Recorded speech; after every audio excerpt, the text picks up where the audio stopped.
What's going on, everybody? Good afternoon. And I was thinking about pushing this video back until next week, just do it on Monday like I typically do, but why not go ahead and just knock it out now, and we'll do the Pro Football Focus stuff next week instead. So let's go ahead and do Snap Count Monday on a Friday.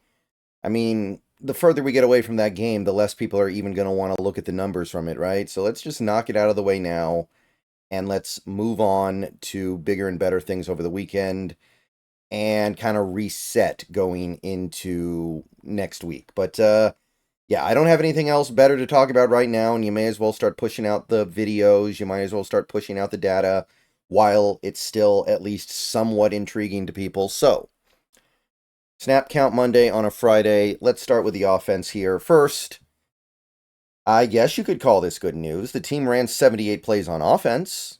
That's a lot. That's almost a season high. Now, I think that number is deceiving. I think that number ignores context, but 78 plays run by an offense, something went right. I don't think enough went right, though.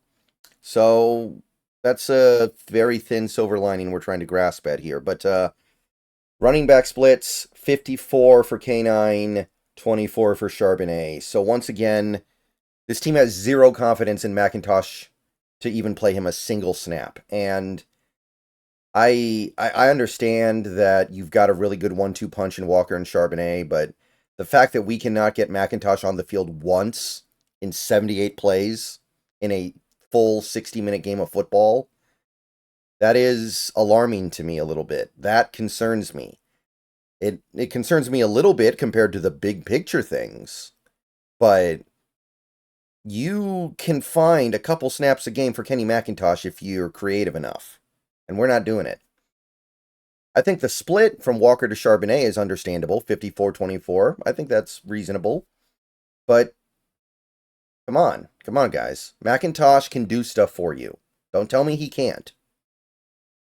Wide receivers, mostly in line with expectations, especially when you're so pass heavy because you're playing from behind. Metcalf with 70 snaps out of 78, so most of the game, close to 90%. JSN 73 actually leads the team among receivers.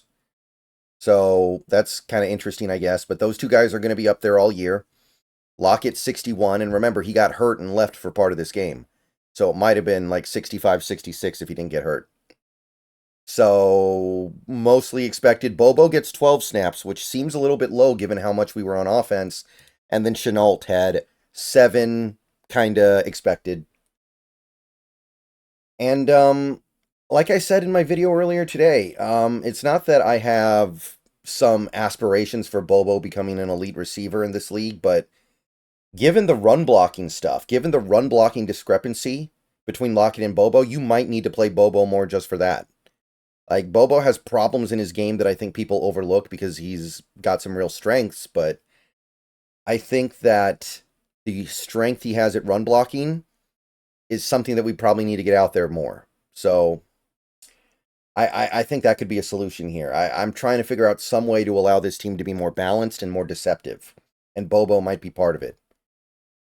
Tight end. Fant plays most of the game again, playing about 2/3 of the snaps from game to game, basically. 54 out of 78.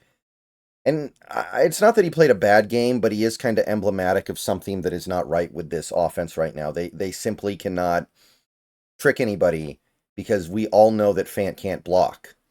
So when he's out there, it's pretty obvious what's going to happen. And I think this is becoming a big problem. And even though he plays a good game individually, and he did. He produced. He didn't drop any passes. He converted a couple third downs, I think.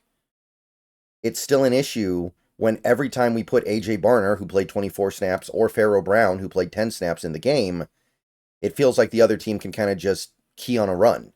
Because why else would those guys be in the game if not to run? Especially when they're both in the game. That's like the ultimate tell. Reddy Russell gets 1 snap anyway. I think it was a fullback snap, so not much to say there. Offensive line was actually really simple. 78 snaps apiece for Cross, Tomlinson, Williams, and Forsyth. 70 snaps for Bradford, 8 snaps for Haynes. So we have basically gotten to the point now where Bradford's playing the whole game. So I would definitely like to see Bradford just take all the snaps. That's clearly the guy you think is better. Clearly they think Bradford is better. You can disagree, but they seem to think that Bradford gives them more stuff at right guard, or that they want to save Haynes for the move to left guard later this year or next year. So just roll with it. Haynes doesn't need 8 snaps for Haynes is not going to help him. It's not going to help you. It's not making anything better. You don't need to give him 8 snaps. Just give Bradford the whole game until you get to a point where you feel like he's unplayable or untenable and Haynes will be better. And then you put Haynes in the game full time. So we got away from the rotation. I'll give him credit for that. I think that was a good idea. I think they did the right thing there. Just trash it completely. You can't tell me anybody's helped by Christian Haynes playing 8 snaps in a game.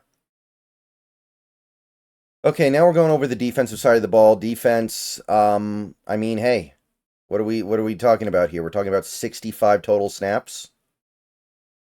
That's not bad, but when you're giving up over 30 points and you're forcing no turnovers and you can't really do anything right, it loses its luster really quickly. Let me drag these columns down real quick, by the way. Let me adjust that. Yeah, I am a bad Excel user.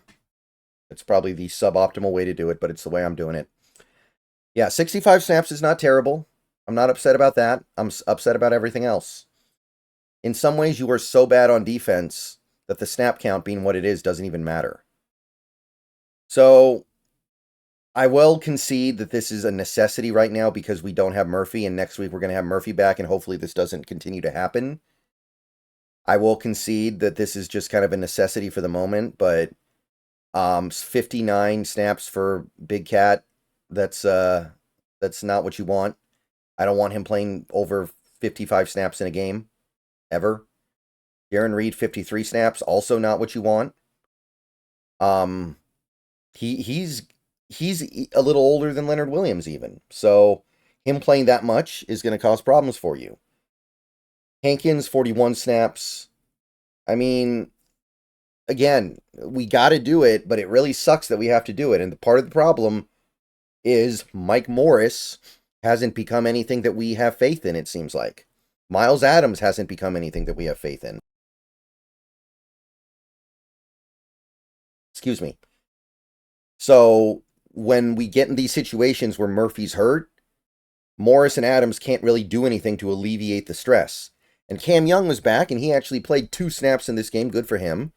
But that's not moving the needle. That's not changing anything for anybody. That's not making anybody's life easier.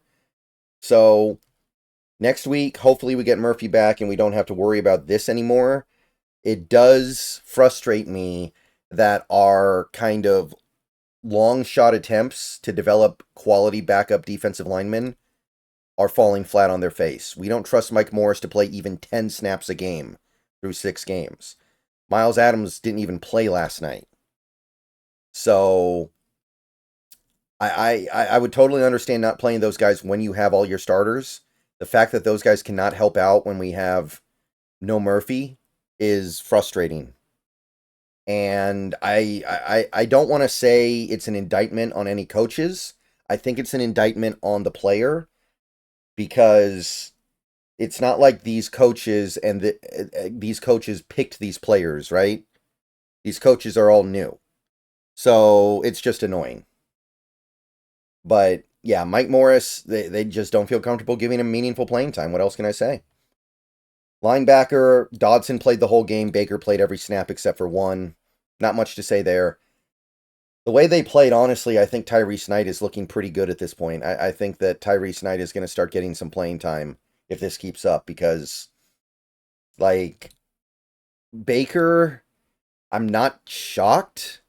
Dodson looking this bad, I thought for sure he had something better than this. I'll put it to you that way. But that's really all you can say for linebacker. Edge rusher, Mafe, only 23 snaps, which I didn't know he played that little in that game. I definitely noticed he wasn't 100%. We weren't playing him as much as we normally would, but 23 snaps out of 65. Did not know it was that low. So the good news is he's got some extra time here to get right for the Falcons game. But yeah, 23 snaps in a game for Boye Mafe is not doing you much. Derek Hall, 47 snaps. So he basically gutted out the whole game. A normal number of snaps for Derek Hall, which that's big from him. That's big because he wasn't healthy either. And he was able to play double the snaps of Mafe. And Draymond gives you 44 snaps. Obviously Draymond is the central focus of a lot of Seahawks fans right now. A lot of people are very, very, very down on Draymond. I really want to see him play most of his snaps on the D-line when we get our edge rushers back. There will come a point where I think that Draymond Jones moves back inside, and I think he'll be a little bit better in there, and people will lay off. But for now, his deficiencies as an edge rusher are glaring, and it's just I don't think it's going to get too much better at this point. Gibson didn't play. Bowser obviously in Miami now. Cornerback. Witherspoon played the whole game. Woolen doesn't play, of course. Prey Brown, I think he was playing pretty much every snap until he got hurt, so 45. Pritchett comes in and plays the other 20 when Brown's out. So, credit where credit's due. I didn't think Pritchett played terribly. I don't think Pritchett was the reason why we lost. He's out there fighting through it right now. Life's not easy for him. And Artie Burns gets 14 snaps in before he gets hurt. So, they definitely had to do some unconventional stuff last night, right? Like, you can see how little we had 3 corners on the field. We basically only had 3 corners on the field on about, you'd estimate that to be, what, a quarter of your plays? A little bit less, even maybe like 20%. So you can see that they had to do some tricky stuff to compensate for the injuries. But, yeah, what I'm trying to say is we need Woolen back. And you can kind of see the stuff they had to do to make it work when you look at the safety snaps. Kayvon Wallace played more than he's played in any game this season by far. Love played every snap except for one. Rayshon played every snap, so normal stuff there. But Kayvon Wallace plays, 40% of the game, 27 snaps? So that's kind of how we compensated. And, I mean, you can't say that it worked. I don't know if anything would have worked with the way this team is playing right now, but he's out there a good amount. Kobe Bryant gets 8 snaps, pretty decent amount for him, at least. So they go safety heavy to try to compensate for the lack of corners. And you can't really say that it worked well. I don't know if that's a fair metric to judge them by. But yeah, those are your snap counts for Week 6 against the Niners. I mean, it's not terrible or anything. It's not terrible. It is very annoying that that we're still in this spot with Leonard Williams, where he's not even 100% and he has to play almost 60 snaps. That's really not okay. He's playing 90% of the game. Jaron Reed, 80% of the game. Like, that's annoying. And it does reflect a lack of development on some of these young guys that we were hoping it would be good depth, like Mike Morris. But I also understand that they're missing their top rookie, and without him, it's hard to get things going. Okay, so hopefully things get better, but right now I have questions. I have a few questions here and there. Nothing terrible stands out other than maybe the defensive line stuff. And even that I understand. So, yeah, that's it for Snap Count Monday on a Friday. More videos coming later. See you guys soon. Go Hawks. Let me know what you guys think.